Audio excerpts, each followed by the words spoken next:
Digital transformation is revolutionizing the public sector, enhancing services, increasing efficiency, and fostering citizen engagement, ultimately shaping smarter and more connected communities.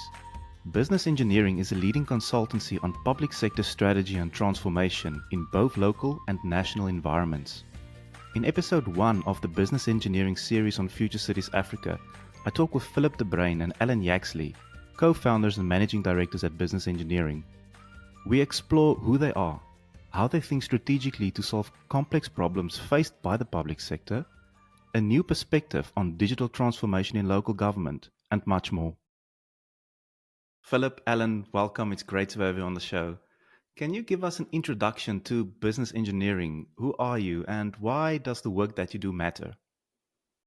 In 2003, Allen and I got together through a mutual friend and started looking at what was then the very beginning of electronic records management in South Africa at various levels. And what we quickly found is that the only real competition that we had in the market was from overseas organizations like OpenText, Hummingbird, and the like. Allen had started with the development of Collaborator probably in the late 90s, and we were readying an offering that looked very, very good, but we didn't have an installed base.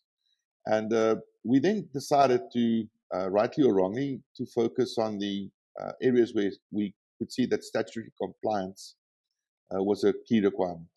One of those areas was obviously the public sector. And what we decided was to start focusing on local government.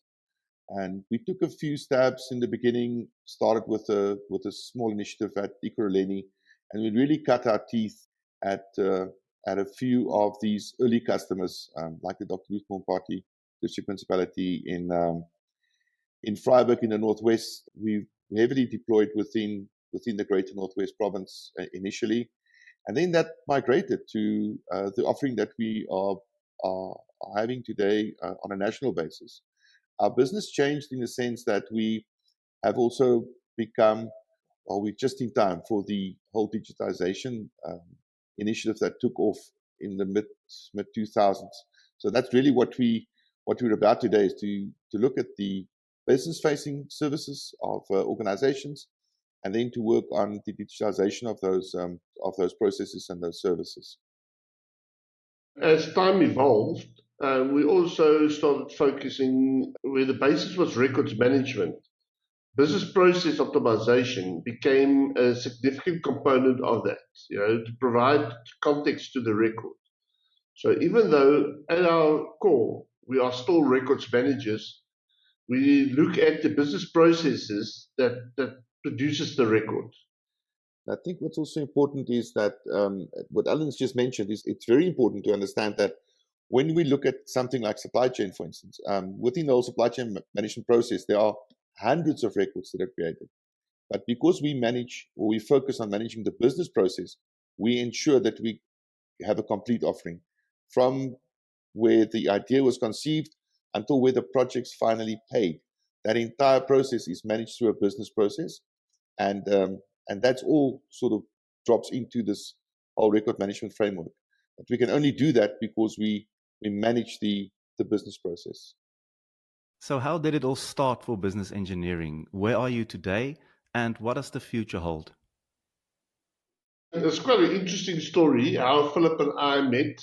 We had a mutual friend and our accountant at the time. Now I'm talking 2001, 2002, around there.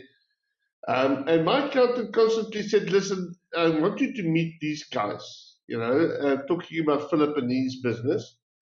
But in business, you don't have time to meet. You're so focused on actually just doing the business that we don't actually go and take the time to meet potential partners. I think this is a story of our lives.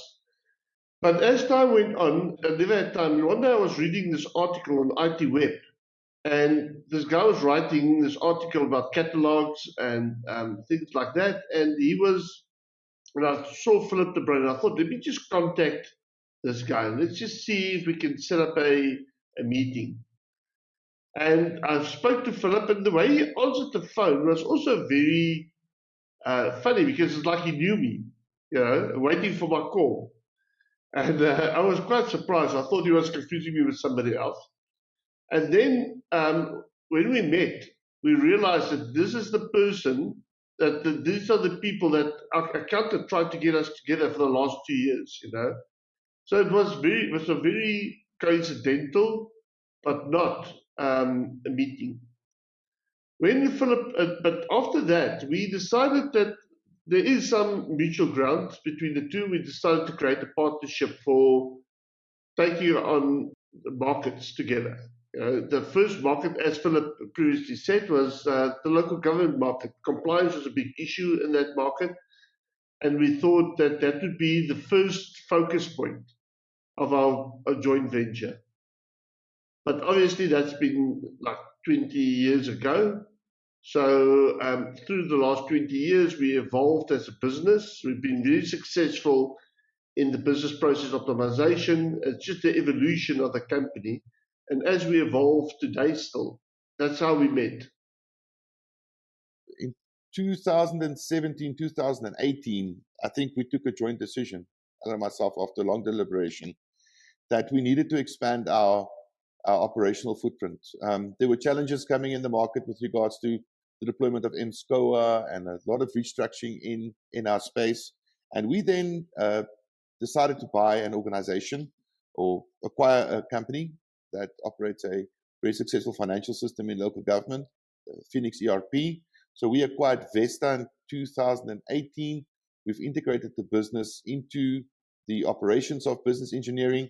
And we're very excited about the opportunity to now bring our solutions offerings to a new breed of customers.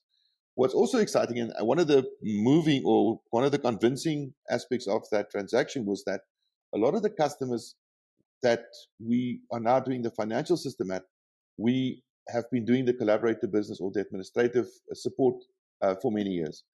These include Cape Agulhas and Waterskloof and a host of municipalities, Prince Albert, Matsikama, etc.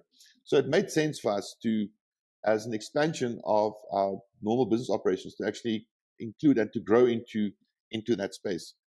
It stood us in very good stead. We're very excited about what we did there. Now, maybe from a technology perspective, we have integrated Collaborator and all our business processes into the core financial system of Phoenix ERP. That has now put us into a position where we have exceeded the requirements of MSCOA or the National Treasury, including all our knowledge of the other business processes outside the finance department. So we believe that we truly have an ERP for local government, and not just South Africa, but other African countries as well. So that is going to be our position of the future, is to focus around that. The public sector has many challenges. What is your approach to solving complex problems faced by the public sector?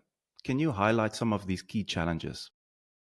One of our key challenges in the space that we operate is the fact that we enforce compliance, rightly or wrongly. So what we've seen is we're very successful where there is a requirement or a desire from the customer to comply with legislative environments.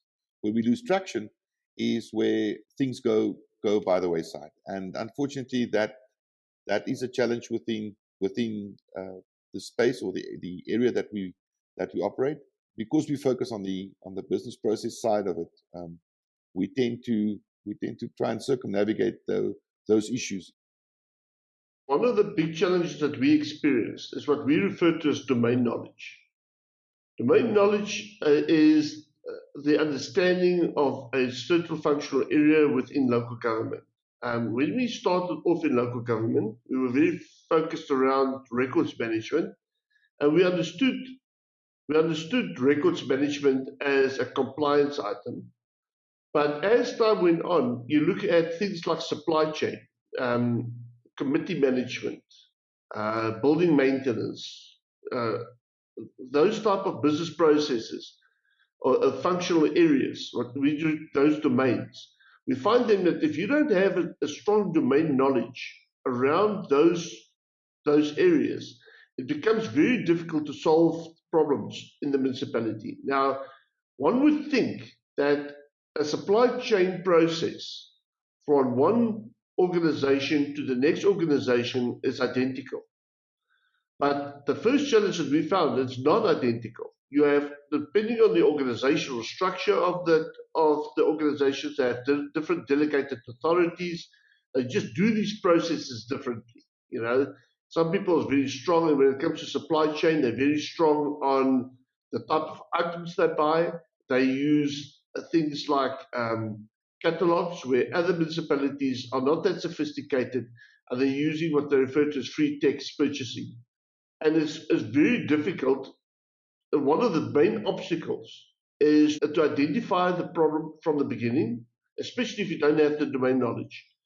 We go into areas like engineering, where we don't have that understanding necessarily of the different problems that they experience. And therefore, you expect the customer to first teach you the business processes that's applicable and the way that it should be working. And it all depends on the individuals inside that municipality. So if you have a strong person that's a leader in that market, then they can quickly transfer the domain knowledge to you about what the business process should be doing. But if you end up in a municipal area, let's say, for instance, municipal health, and the people employed in the organization are also not sure what the business process should be, it becomes very difficult to actually solve that problem. What has happened to us, and it's pure because we've been in this market now for 23 odd years, that we have built up such a large library of the different processes in the different municipalities. And so immediately when we go to a new municipality, we immediately match the type of processes that's going to be applicable to them. And that has been part of our success. But obviously, there's thousands of processes inside any organization. And to have an understanding of every one of them becomes a challenge for a consultant. So, and that's where the collective is very important. We don't let consultants operate individually. They always work as part of a team. Philip, I see that you are burning to add to what Alan has just said. Just to add on to what Alan's saying, one of the areas that we've addressed very successfully is the deployment of what we loosely term portals. Okay, so portals we've been able to bring some real significant value to the installed base. And there are many portals today that we've deployed across many platforms, but probably the most significant one is the building control portal, where we allow external parties like architects, for instance, to submit their building plans from anywhere in the country to primarily or predominantly any municipality in the Western Cape at the moment. We are working with a few other municipalities outside of the Western Cape, but just to give you an example, if somebody wants to build a house in Knysna or have a extension done in Mossel Bay, that entire interaction with regards to getting the permissions, the building plan approval, we do that all electronically. Now, it might not sound that significant, but if you start to look at the detail, we have architects in Johannesburg that are now participating in projects on the Garden Route on the West Coast without having to leave their place of work or their offices.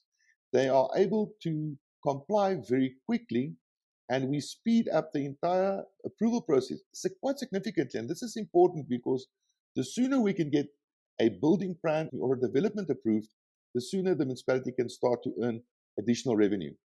Now, we've got many, many examples in that space. What grew from this was the mobile app that we've launched. Mobile apps, it's a very, very treacherous area because everybody's got an app and everybody's app has got 2 features more than the other person. So our view has been, and Alan can correct me here, but our view has been that you won't just ever have one app that will only interface with an organization. So we will have multiple mechanisms to communicate with a organization or with a municipality. The municipality has the challenge to ensure that they can accommodate the various interfaces from whichever app that they feel that they want to communicate with. But having an app and providing people with information, we soon realized was only the beginning of solving the issue. What people need is when they interact with the municipality is a way to communicate.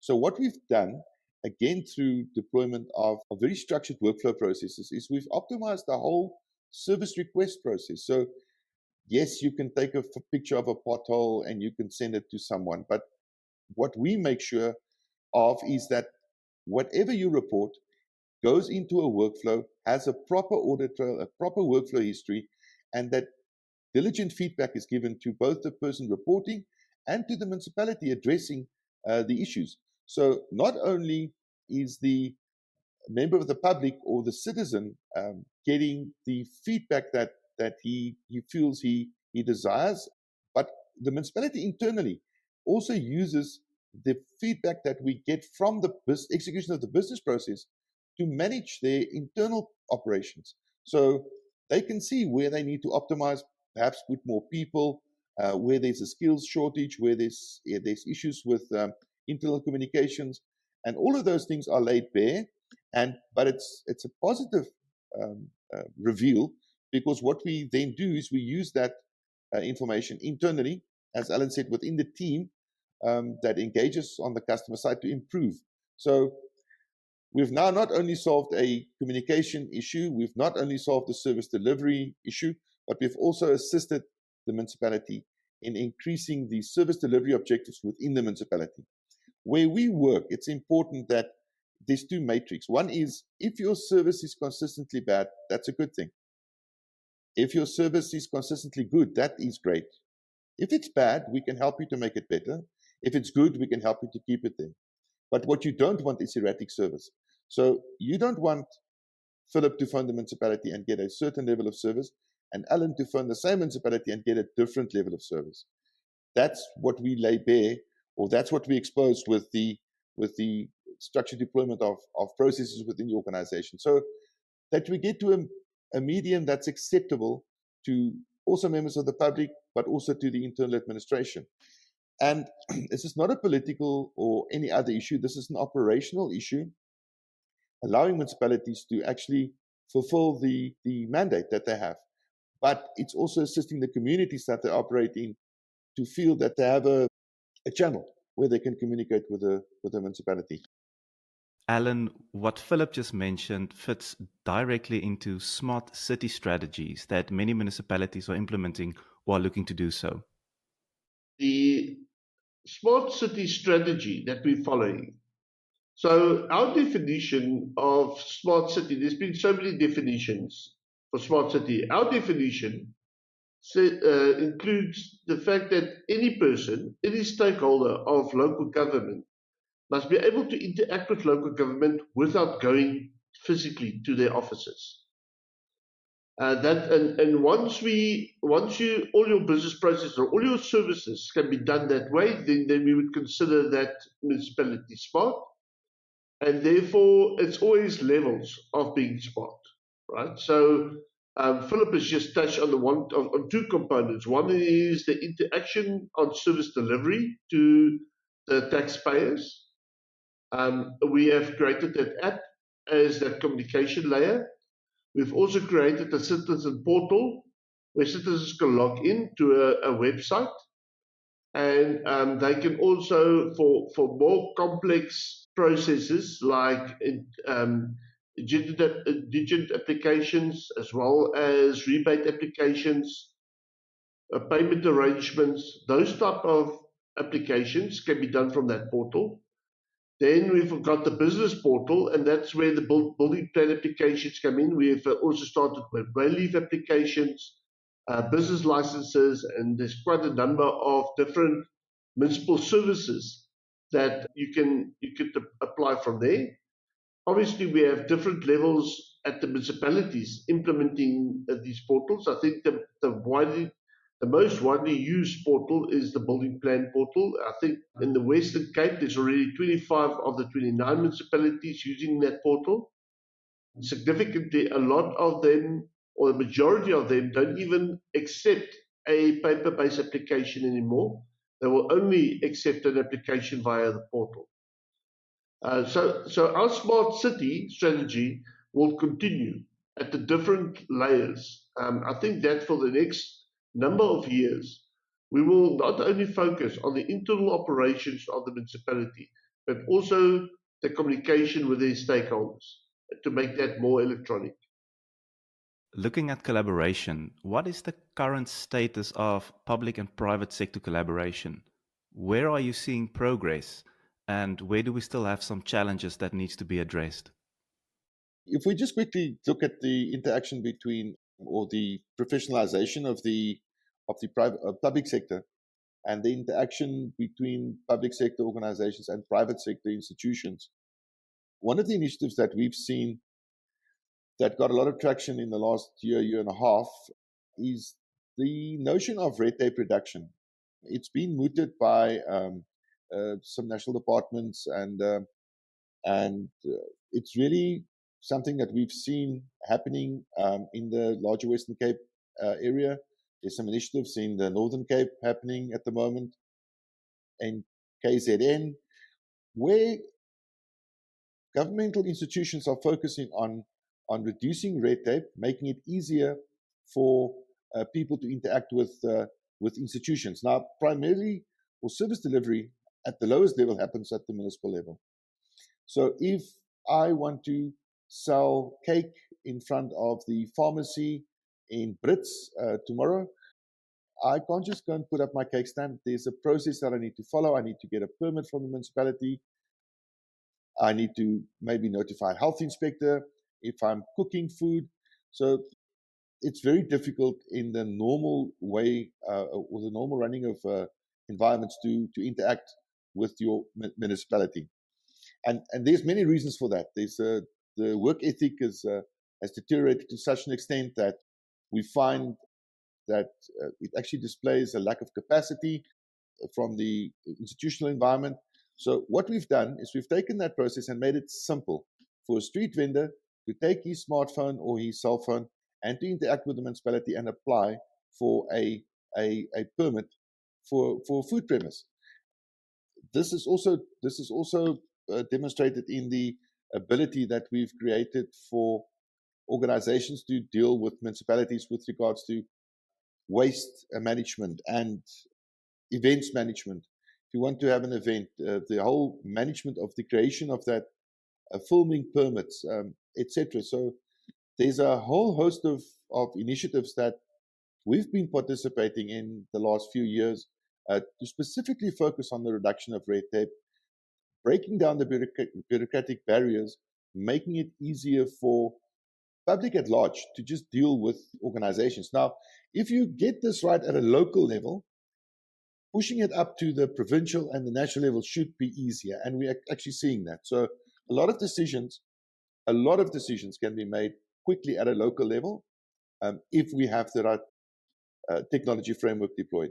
So that, small intervention at a higher level has a huge impact at the municipal level or at the local level. And I don't know if I've missed anything.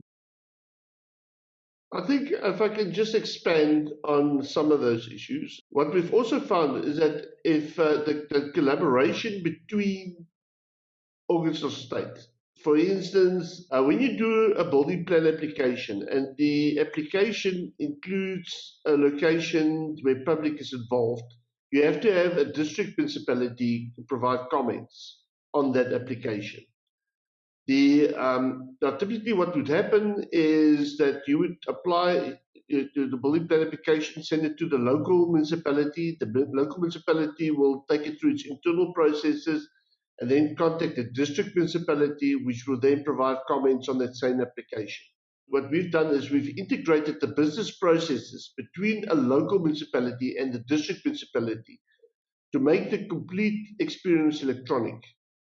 So the local municipality would interact with the district municipality as if they were just a resource in as part of their business process. So we've made the process seamless so that to improve the collaboration between local and district municipalities. Obviously, we have there's other problems. For instance, if you want to set up a business license, you have to apply to the local municipality and you have to apply to the district municipality if you're selling food. Those are the challenges that we would also like to address in the future, where if you would set up a business, that you would only do one application, and that application would automatically split to the different delegated authorities to provide a permit.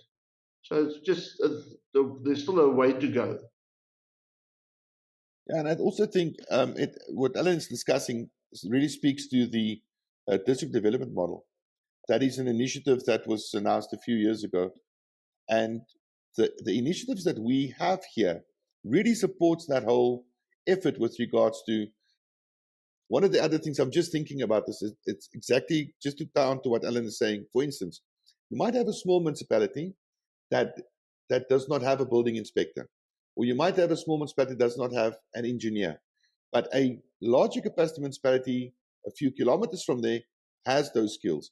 So by deploying what we've just explained with regards to the portal, you can now take your building plan from municipality A, electronically give it to municipality B, ask for their input for the interpretation of the legislation, approval, bring it back to your municipality and carry on with the process. And the same for the district.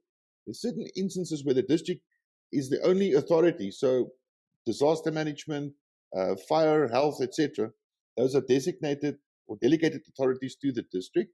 And what we do is we enable a municipality in the same district that might be 150 kilometers from the main center to actually interact with that municipality timelessly. So it's an interactive online process. Don't have to wait to travel to Beaufort West. You can actually do it today. So that's just some of the salient benefits that I think we sometimes overlook, but that are definitely there. Philip, Allen, in closing, can you share some of business engineering's success stories to date and some of the impacts that you have had? We have quite a number of municipalities or clients that we've been able to really have very deep and broad integration. Those municipalities include places like Mossel Bay, George, the Garden Route District, Drakenstein Municipality, JB Marks Municipality, Newcastle Municipality, where we're actually able to guide and dictate the service delivery, the quality of the service delivery processes together with the municipalities. It doesn't mean to say that the other municipalities that we work with are not mentionable or not showing great improvements. If we just had to highlight some of the larger municipalities that we work at, those would be some of them. We also have a district focus. So our district focus really centers around, I would like to use just the Overberg district as an example. So in the Overberg district, you've got Cape Agulhas, Theewaterskloof, Hoofstrand Municipality, Swellendam. And that's really an awesome environment because we work at all of the local municipalities and at the district municipality with one vision, and that is to optimize the entire infrastructure.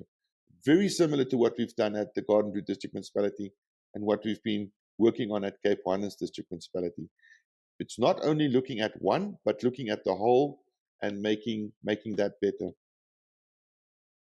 Maybe we've been in this business too long and we always just see the challenges and not the successes, But I'm talking about municipalities where there was really no function. And as we started employing various business processes, the service delivery is starting to happen. And service delivery are being improved. We receive compliments from our customers. I'll give you a typical example that Alwyn Zaiman at Swartland Municipality has said at multiple instances. He made a statement saying if it wasn't for Collaborator, he would need at least 3 times more people to operate his department. And that is the same sentiment we get from a lot of customers, is that once the business processes have been established, even the short staff, everybody has got short staff. So there is not enough people to operate in local government. And that they can now use those people more effectively in areas that requires more attention. So I think it's not always that obvious, our impact. Our impact is also not short term. Our impact is definitely long term. So you look at a municipality like Mossel Bay, that's now considered to be the best operating municipality in South Africa, Swartland municipality. Those are municipalities that we have been with for the last, I would say, 16 years, 17 years, where we've been involved optimizing Overstrand municipality. We've been there for, I don't know how many years, more than 10. And that is the type of impact that we have as long term. A special thank you to Philip de Bruin and Allen Yaxley from Business Engineering for this insightful conversation on Future Cities Africa.